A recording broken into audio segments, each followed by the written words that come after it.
There are only 7 degrees of separation between Monday's full moon in beautiful Sagittarius fire and Jupiter, that big guy up there who is the archetype of Santa Claus.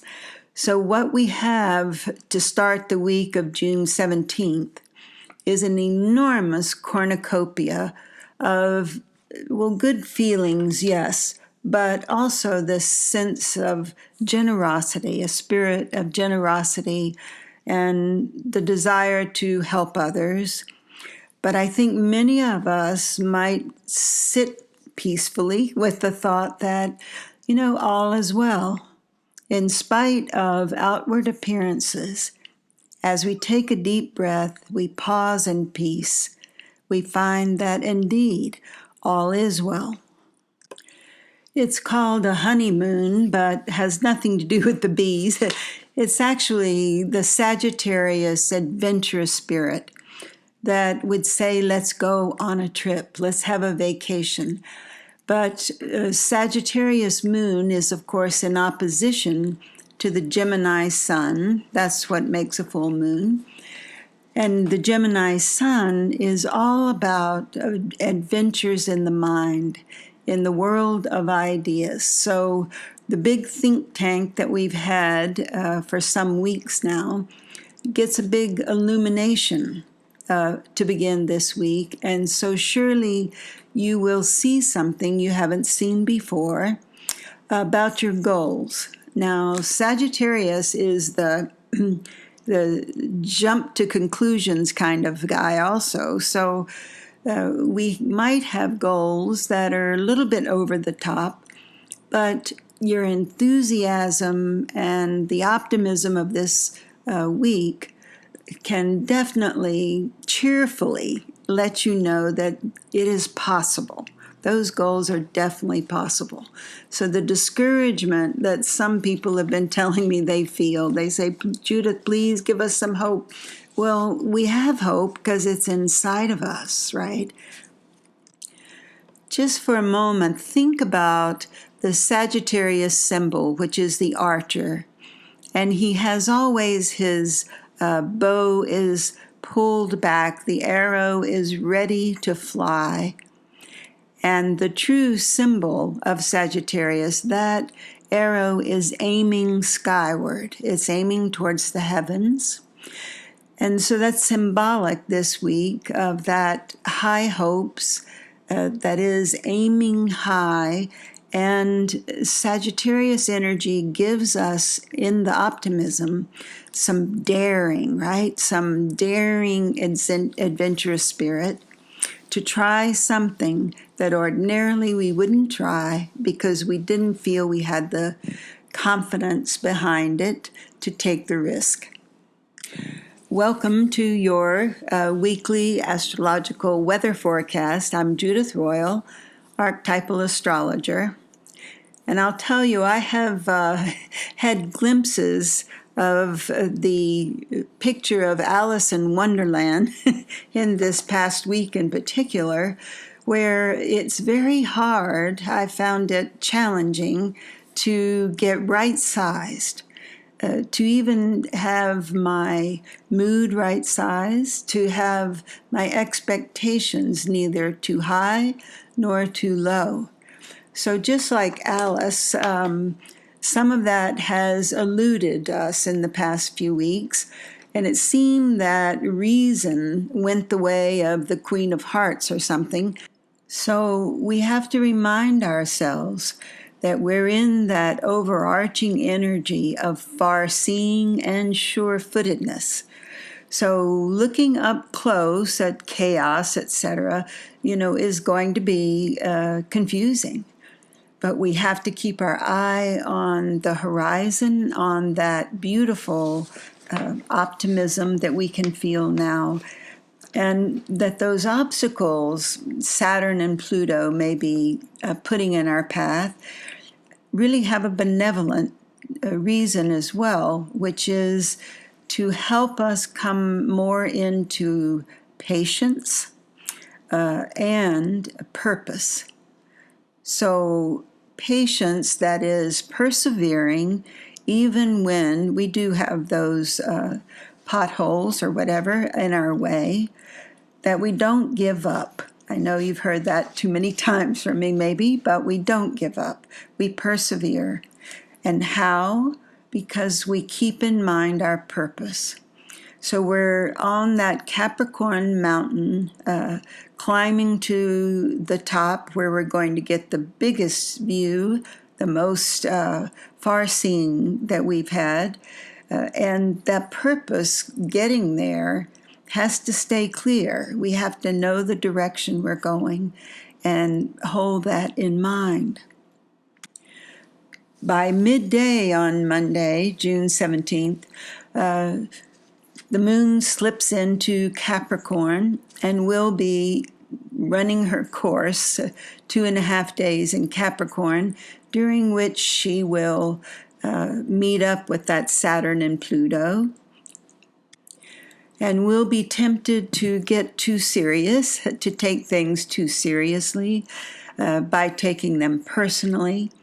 But Monday evening, the god of lightning steps in, and even though he's in Rock of Gibraltar, Taurus, so he's a bit subdued, he nevertheless can bring us a lovely refreshing of our intuition, of our feelings, and in the form of a surprise.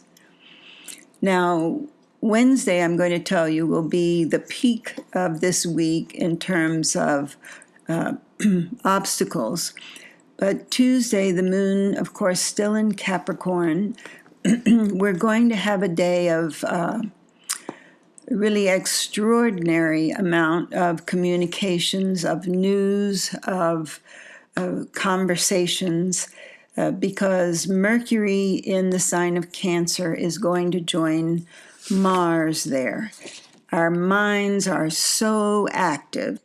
But because Mars is in Cancer, we may try to just stuff our feelings with chocolate chip cookies or something.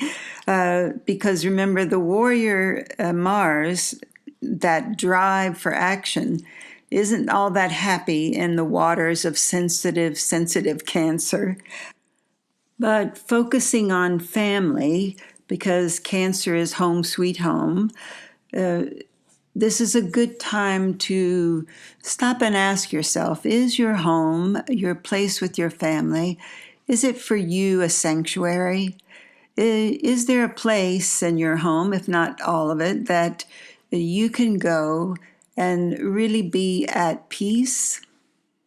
If not, create a little nest for yourself in some part where you have around you something of an altar of objects that remind you of joy and that remind you of who you truly are, which is, of course, the spirit of love, which right now means love in action, or rather, action that comes from the heart.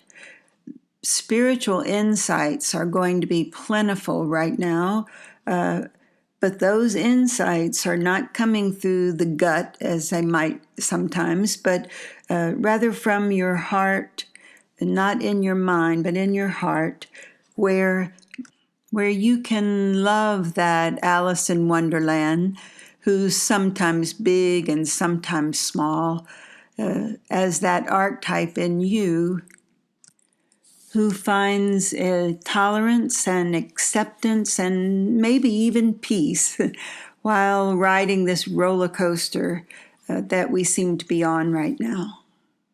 And speaking of roller coaster, our stomachs might flip this Wednesday, that's June 19th, because we really are going to be facing a conflict of wills. Now, this can be you battling within yourself between what you want to do and what you think you should do. But on the world stage and around you, there'll be this temptation on Wednesday to someone try to convince you with all their might, with all their will, or you might be doing that to someone else. And so there's a defensiveness brought about by that. And I want you to just be very cautious on Wednesday. Don't let yourself get brought into a head-on willful collision with anyone. If we can remember to take deep breaths, this is some good energy for getting to the bottom of things, as the conflicts are going to appear like naked power plays. So right out in the open without much subterfuge. So we get to get a good look at the place our ego might hold us hostage. And remember, that is always done with the glue of guilt and blame. So Thursday will be much, much quieter, almost restful. The moon went into Aquarius late on Wednesday. And so Thursday, for all you air signs, you're getting even more of a breath of air with the Gemini sun and the moon in area Aquarius. It's a great day for doing anything intellectual, so also writing, and the think tank has a field day. On Friday, we say happy birthday to all you Cancers out there, because it is the summer solstice, which is the day that the sun moves into the sign of Cancer. And on that day, it is really sweet. So great relief as the moon is in a beautiful, loving, generous spirit within us. And Neptune, so our inspiration for visions, for our happy dreams, our lovely gift of using active dreaming, visualization, to set in motion our goals. And the moon moves into the sweetness of Pisces and that great empathic ocean on Saturday. And that is truly a lovely day. You not only can get things done because your mind will be very clear, but it is also restful. And the moon stays in Pisces for Sunday, the 23rd. And here we have a day a little bit challenging, but what is happening there is a call to be the daydreamer, to be the dreamer. I was just thinking this week how our minds, which are not that brain gray matter in your skull, right? Our minds are the spirit of love, where we are all connected, where we're all connected with our Creator and with unconditional love. And from that place, we can just watch our brain dreaming and know that our brain is dreaming the dream that we choose, that we've made up. So no more nightmares, right? When you realize that, you choose a happy dream. And Sunday is a perfect day to initiate that. Now let me look with you ahead on the road there, because we're coming up in July to two eclipses. And one in particular, I'm going to have you start starring your calendar, and that would be for the new moon eclipse that we are going to have July the 2nd. The reason that's going to be so significant is it is a dress rehearsal. It's almost identical to the new moon eclipse we're going to have in January of 2020. And remember, that date is the tipping point. So if you look at what surrounds you in terms of events in particular, on Monday and Tuesday, July 1st and 2nd, as that Cancer new moon is a solar eclipse with the portals opening for you to really set your intentions with your higher self and download your soul's intention for you in this immediate future. And then on July 16th, big star, because we get a lunar eclipse, a full moon lunar eclipse in Capricorn. And remember, that is the mountain that we're all scaling right now and will be the focus of the tipping point next January. But this July, on the 16th, we have an enormous power surge.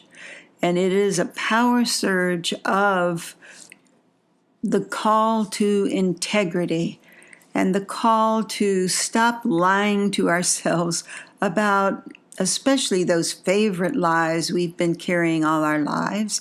They're all on the surface now if you stop to look. And you see that in the world stage, which is the outpicturing of what's in our minds. And just let the events that you see around you impress upon you that urgency of doing. And by doing, it means just look at what is the next right thing in front of you. Not a country far away, but literally in your family, in your neighborhood, in the place where you work. Because now knowing is not enough. We need to also apply that. And being willing is the key that opens that door. But even so, we must step through. And, there's nothing wrong with buying a pickaxe when you're scaling some sheer rocky cliffs, okay? And join me in believing that you are one person who can make the difference in the whole world. Aim high. Thanks for being with me, and I'll be back next week. That's all for now.